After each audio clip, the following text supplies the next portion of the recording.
Welcome back to our channel. So friends, आज हम बात करेंगे एनवायरमेंटल स्कैनिंग के बारे में।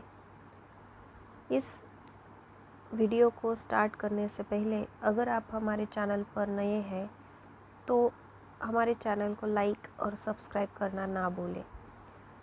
तो चलो दोस्तों, देखते हैं एनवायरमेंटल स्कैनिंग। तो फ्रेंड्स, एनवायरमेंटल स्कैनिंग क्या होता है? एनवायरमेंटल स्कैनिंग मतलब जो हमारे बिज़नेस के सराउंडिंग का जो एनवायरनमेंट है, तो उसका हमारे बिज़नेस पे कैसे इफ़ेक्ट हो सकता है और उसके कौन कौन से फैक्टर्स हैं जो हमारे बिज़नेस पे इम्पैक्ट कर सकते हैं। तो ऐसे फैक्टर्स को आइडेंटिफाई करना, तो एनवायरमेंटल स्कैनिंग में हम क्या करते हैं, तो जो सराउंडिंग का एनवायरनमेंट है उसके रिलेटेड इन्फॉर्मेशन गैदर करते हैं और उसको एनालाइज करके उस इन्फॉर्मेशन का हमारे बिजनेस पे क्या इम्पैक्ट हो सकता है और उसको हम पॉलिसी डेवलपमेंट के लिए कैसे यूज़ कर सकते हैं, स्ट्रैटेजी डेवलपमेंट के लिए कैसे यूज़ कर सकते हैं, तो उसके बारे में स्टडी किया जाता है। तो एनवायरमेंटल स्कैनिंग की अगर हम डेफिनेशन की बात करें तो एनवायरमेंटल स्कैनिंग मतलब क्या होता है? It is a process of continually acquiring information on events occurring outside the organization to identify and interpret the potential trends। तो इसमें क्या किया जाता है, ये एक प्रोसेस है जिसमें सराउंडिंग की इंफॉर्मेशन कंटिन्यूसली कलेक्ट की जाती है, उसको एनालाइज की जाती है और उस इंफॉर्मेशन का इंटरप्रेट करने के बाद हमारे स्ट्रैटेजी फॉर्मुलेशन के लिए यूज़ किया जाता है, या फ्यूचर में हमारे प्रोडक्ट के लिए क्या ट्रेंड्स हो सकते हैं वो आइडेंटिफाई करने के लिए किया जाता है। सो जो फर्स्ट स्टडी हुआ था एनवायरमेंटल स्कैनिंग का, तो study was carried out by Aguilar. तो किसने, एग्विलर ने क्या डिफाइन किया है environmental scanning? So he defined as acquiring information about the events and relationships in the company's outside environment, the knowledge of which would assist top management in its task of charting the company's future course of action। तो इसमें क्या बताया गया है,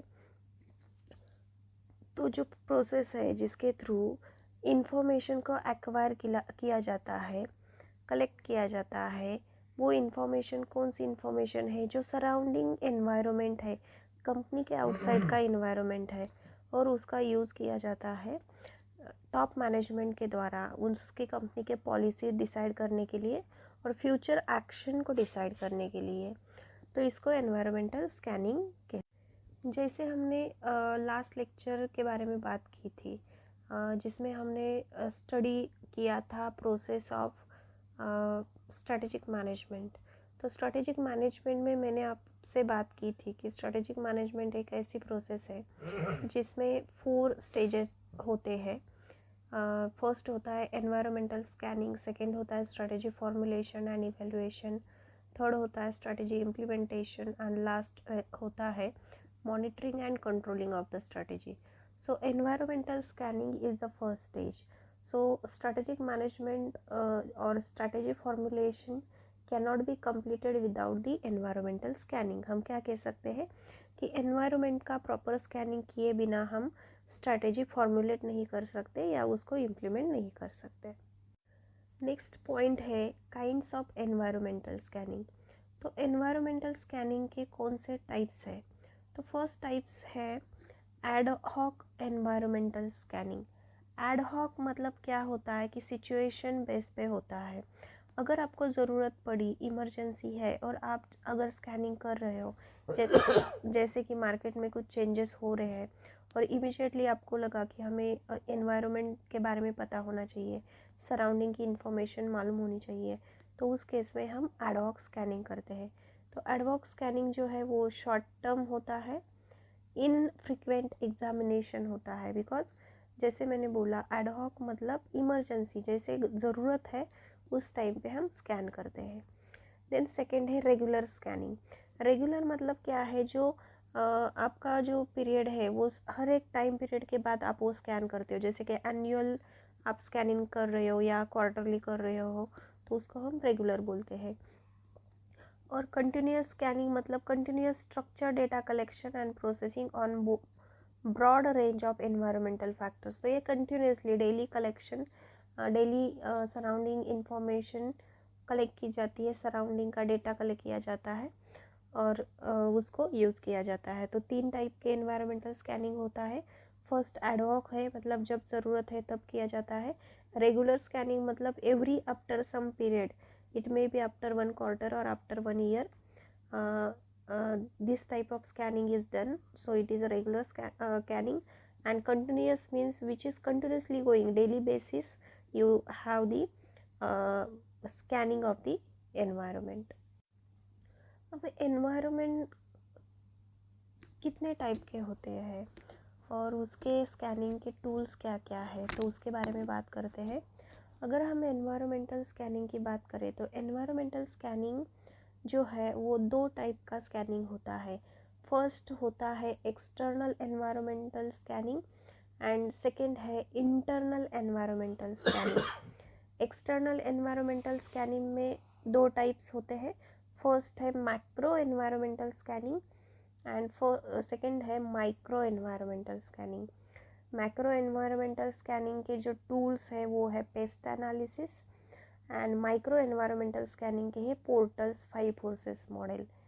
सो you can use PEST for micro environmental scanning or PESTEL, PESTEL here, political, economical, social, legal, environmental and technological factors. And 5 forces model, that is a portals 5 forces, that is a bargaining power of suppliers, bargaining powers of buyers, then threats of new entrants, threats of substitute product and competitive rivalry. So these are the 5 forces which can affect on your business.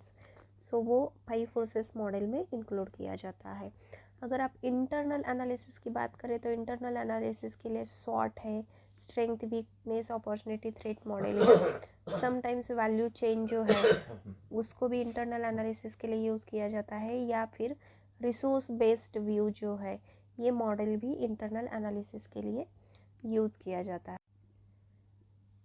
तो external environmental scanning में कौन कौन सी चीज़ों का study किया जाता है, तो उसमें होता है कम्युनिटी एनालिसिस किया जाता है, या फिर उसमें मार्केट एनालिसिस किया जाता है, कॉम्पिटिटर्स किया जाता है, सप्लायर्स किया जाता है, गवर्नमेंट एंड इंटरनल ग्रुप।